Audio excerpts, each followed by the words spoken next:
এ হরি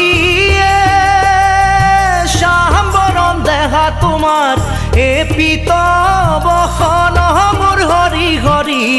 এ পিতবখন শরণে নুপুর প্রভু কমল লোচন কর্ণত কুণ্ডল তোমার মাথে ময়ূরার পাখি